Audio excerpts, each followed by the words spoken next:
उत्तरकाशी की सिलक्यारा सुरंग में फंसे मजदूरों के बाहर निकलने का इंतजार लंबा होता जा रहा है। मजदूर 15 दिनों से सुरंग में फंसे हुए हैं। ड्रिलिंग में लगाई गई मशीन भी टूट चुकी है, जिसके बाद अब दूसरे विकल्पों पर भी विचार किया जा रहा है। इसके साथ ही अब सुरंग में मैनुअल ड्रिलिंग की जाएगी और वर्टिकल ड्रिलिंग पर भी काम शुरू कर दिया गया है। इस रेस्क्यू ऑपरेशन में जिस तरह से चुनौतियां सामने आ रही है, उससे तो फिलहाल यही लगता है कि सुरंग में फंसे मजदूरों को बाहर निकलने में अभी और लंबा वक्त लग सकता है।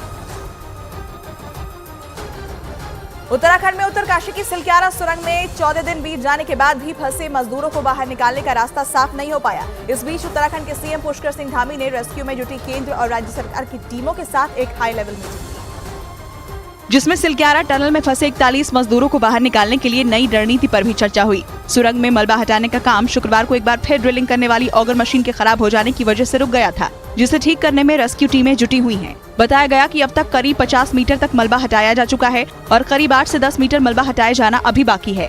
ठीक से हैं, कुछ सभी स्वस्थ भी हैं, तो सभी ऑप्शंस पर हम काम कर रहे हैं। लेकिन इस बीच ड्रिलिंग करने वाली ऑगर मशीन 2 बार खराब हो जाने की वजह से मजदूरों को बाहर निकालने का इंतजार बढ़ता ही जा रहा है। इसलिए सुरंग में फंसे 41 मजदूरों को बाहर निकालने के लिए दूसरे तरीकों का भी इस्तेमाल किया जाएगा।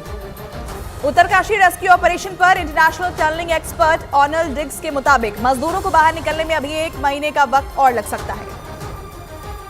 और ऐसा इसलिए क्योंकि अभी तक मलबा अमेरिका की ऑगर ड्रिलिंग मशीन के जरिए हटाया जा रहा था, लेकिन पिछले 4 दिनों में ऑगर मशीन 2 बार खराब हो गई। टनलिंग एक्सपर्ट ऑर्नल डिक्स ने बताया कि ऑगर मशीन के ब्लेड टूट जाने की वजह से आगे का रेस्क्यू ऑपरेशन मैनुअली किया जाएगा, यानी 50 मीटर के आगे मजदूरों तक पहुंचने के लिए सुरंग से मजदूरों की मदद से सावधानी पूर्वक और धीरे धीरे मलबा हटाने का काम किया जाएगा।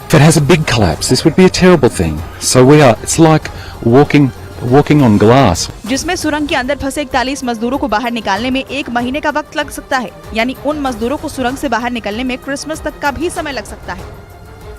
उत्तरकाशी में सुरंग में फंसे 41 मजदूरों को बाहर निकालने के लिए दूसरे विकल्पों पर भी काम होना शुरू हो चुका है।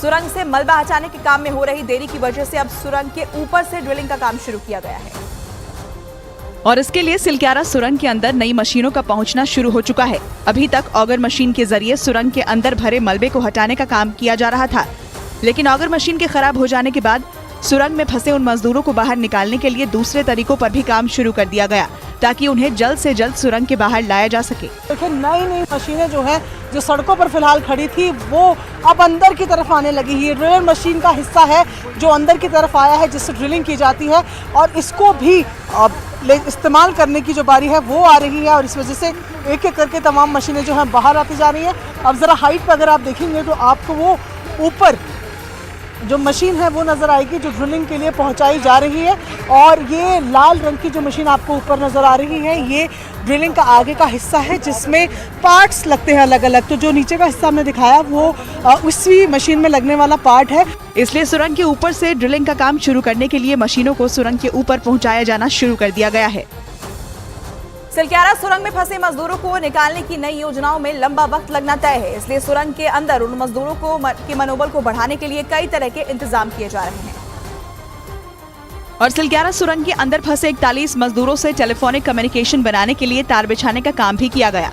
BSNL से मजदूरों से संपर्क करने के लिए सुरंग के अंदर तक टेलीफोन की लाइन बिछाने का काम किया, जिससे मजदूरों के परिवार भी उनसे बात कर सकेंगे। टेलीफोन और तार को खाना पहुंचाने वाली पाइप के जरिए मजदूरों तक भेजा जाएगा। इसके अलावा मजदूरों को सुरंग के अंदर मनोरंजन के लिए मोबाइल फोन भी दिए गए हैं। ये पूरा सेटअप जो है वो बना हुआ है। ये तारें हैं जो यहाँ से टनल तक गई हैं, ये टेलीफोन्स रखे गए हैं, यहाँ पर सिस्टम भी साथ साथ लगा गया है। इसमें होना बस ये है कि ये टेलीफोन्स जो हैं ये उसी फूड पाइप के ज़रिए, जिसके ज़रिए फ़िलहाल बातचीत हो पा रही है, उन फूड पाइप्स के ज़रिए इस तरीके के लैंडलाइन उन लोगों तक पहुँचाए जाएंगे, और उसके बाद इन्हीं की मदद से वो अपने घर वालों से बात कर पाएंगे। माना जा रहा है कि ड्रिलिंग करने वाली ऑगर मशीन के खराब होने के बाद जिन भी दूसरे विकल्पों पर रेस्क्यू का काम आगे बढ़ाने का विचार हो रहा है, उसमें मजदूरों को बाहर निकालने में काफी वक्त लग सकता है।